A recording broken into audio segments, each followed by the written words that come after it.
Нийгмийн татгалын шимтгэлийг буруулж 1702 хувьцааны ногдол ашгаа шилжүүлэх саналыг 100 мянган хүн дэмжсэн ч энэ нь шууд хууль болж гарна гэдэг нь эргэлзээтэй. Одоо би яагаад гэдгийг нь тайлбарлаж өгье. 2025 оны 3 дугаар сарын 12-нд нэгэн иргэнээс иргэдийн цахим мөрөгдөл гаргах платформд нийгмийн татгалын шимтгэлийг бууруулах тухай санал гаргасныг 100 гаруй мянган хүн дэмжиж гар үсэг зуржээ. Тодорхойлбол тус өргөдөлт нийгмийн татгалын шимтгэлийг иргэдээс өгөх бусад санхүүгийн их үүсвэрийн тусламжтай 2 дахин бууруулах, ингэхдээ 1702 хувьцааны ногдол ашгийг ашиглах боломжтой гэжээ.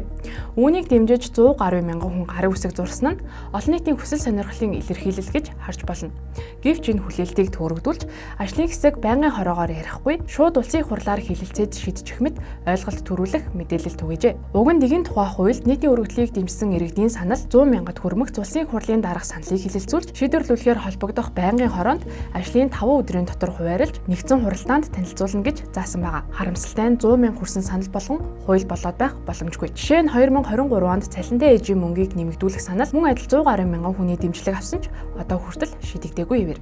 Өнгөрсөн хугацаанд 100 мянган санал аваад хуульд тусгасан ганцхан тохиолдол байгаа нь гадаадын иргэнд 100 жилээр газар эзэмшүүлэх заалтыг хүчингүй болгосон юм.